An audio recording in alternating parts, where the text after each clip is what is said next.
Halo Sobat Cahaya semua, apa kabarnya? Hari ini channel Cahaya Belajar Bersama akan membahas tentang hitungan keperawatan part 2. Topik pembahasan kali ini, kita akan menghitung air metabolisme, input cairan, IWL jika suhu tubuh meningkat, output cairan, dan balance cairan pada anak. Jangan sampai ada yang di-skip ya video ini, karena video ini sangat penting untuk Sobat Cahaya semua yang akan menghadapi ujian kompetensi keperawatan, SKB CPNS keperawatan, dan P3K. Jadi, ini adalah contoh soal kasus untuk menjawab pertanyaan nomor 1 sampai dengan nomor 6. Langsung aja ke pertanyaan yang pertama. Pertanyaan pertama ini yang ditanyakan adalah berapakah air metabolisme pada pasien? Untuk diketahui, cara menghitung air metabolisme pada anak itu ditentukan berdasarkan usia. Dan hasil perhitungan air metabolisme ini nantinya kita masukkan ketika kita menghitung input cairan. Jadi, yang kita butuhkan dalam menghitung air metabolisme ada dua, yaitu usia dan berat badan pasien. Kita lihat dikatakan di sini bahwa umur anak tersebut adalah 3 tahun. Berarti ketentuan yang kita pakai adalah 8 cc per kilogram berat badan per 24 jam atau per hari. Tinggal kita masukkan aja 8 cc dikali berat badan anak tersebut yaitu 15 kilo. Sama dengan 120 cc per kilogram per hari atau per 24 jam. Berarti untuk pertanyaan pertama ini jawabannya adalah C, 120 cc per kilogram per hari. Nah, jadi tinggal dikalikan aja ya 8 cc dikali berat badan. Tapi perlu diingat, dia menghitungnya itu sesuai dengan batasan usia atau karakteristik usia. Lanjut aja ke pertanyaan nomor 2. Di soal nomor 2 ini yang ditanya adalah input cairan. Perlu diketahui, input cairan itu adalah cairan yang masuk ke dalam tubuh manusia berupa minuman, makanan, atau terapi cairan seperti infus dan obat-obatan. Cara menghitung input cairan pada pasien ini sangat mudah ya. Tinggal kita totalin atau kita jumlahin aja semua cairan yang masuk ke tubuh pasien. Dan jangan lupa termasuk air metabolisme juga ya. Soal kasus diketahui cairan yang masuk ke tubuh pasien itu berupa minuman 1000 cc, cairan infus 1000 cc, dan jangan lupa air metabolisme yang sudah kita hitung di soal pertama, yaitu 120 cc.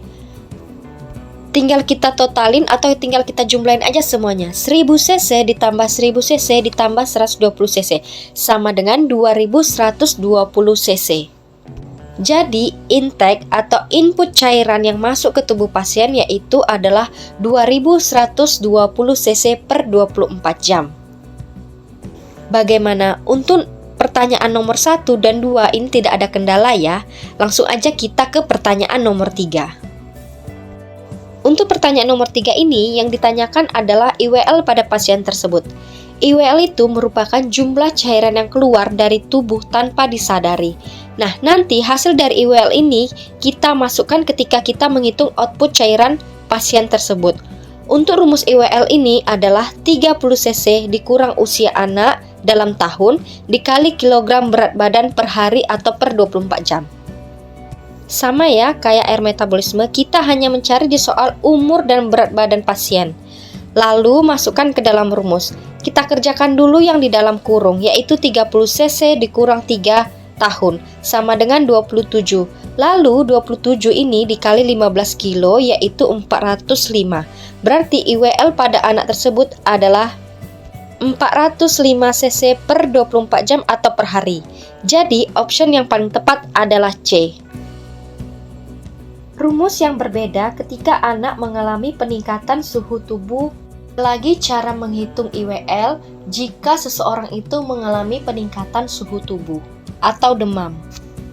Tepatnya itu di soal nomor 4. Sebelumnya jangan lupa like, subscribe, dan komen ya materi apa atau pembahasan soal apa yang kita akan bahas di next video.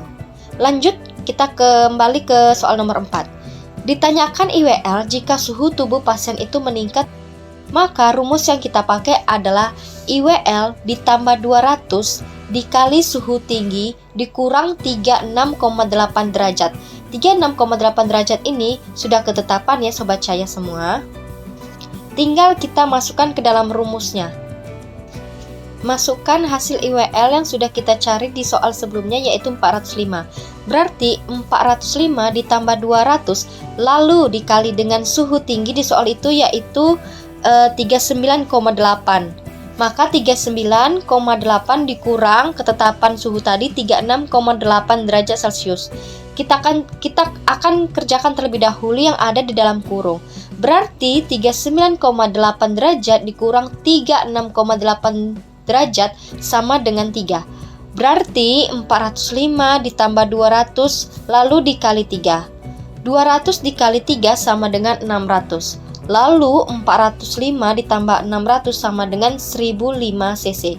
Jadi IWL pada anak dengan suhu 39,8 derajat Celcius adalah 1005 cc per 24 jam atau per hari. Lanjut ke pertanyaan nomor 5. Kalau yang ditanya adalah output, berarti cara pengerjaannya sama dengan input, yaitu dengan menjumlahkan. Tapi kalau output ini yang dijumlahkan itu berupa cairan yang keluar dari tubuh dan ditambah nanti hasil dari IWL yang sudah kita kerjakan sebelumnya. Nah, cairan tubuh yang keluar itu dapat berupa apa sih? Dapat berupa urin, muntah, cairan lambung atau NGT, drainase, dan feses.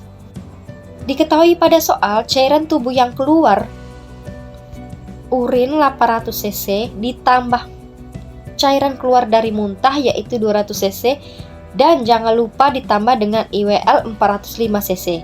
Kita menggunakan hasil IWL yang normal ya, yang hasil dari soal nomor 3. Maka total output adalah 1405 cc per 24 jam atau per hari. Jadi nanti tergantung soalnya ya, kita lihat suhu tubuhnya. Apakah suhu tubuhnya normal atau mengalami peningkatan suhu tubuh. Ingat ya, yang diubah itu adalah IWL. Lanjut ke pertanyaan nomor 6. Di pertanyaan nomor 6 ini yang ditanya adalah balance cairan. Balance cairan itu merupakan keseimbangan antara cairan yang masuk dan keluar dari tubuh dalam periode 24 jam. Rumusnya itu sendiri adalah input cairan dikurang output cairan. Jadi total input cairan dikurangi dengan total output cairan yang sudah kita cari di soal sebelumnya. Di pertanyaan sebelumnya kita sudah cari ya total input dan output, tinggal kita kurangin aja. 2120 dikurang 1405 sama dengan 715. Berarti balance cairan pada anak tersebut adalah 715 cc per 24 jam atau per hari. Bagaimana? Sudah bisa ya cara menghitung air metabolisme, input cairan, IWL jika pasien mengalami peningkatan suhu tubuh, output cairan, dan balance cairan pada anak. Adalah ringkasan rumus dari pertanyaan nomor 1 sampai dengan pertanyaan nomor 6. Jangan sampai ketinggalan video selanjutnya ya di channel Cahaya Belajar Bersama. Sampai jumpa di next video. Bye-bye.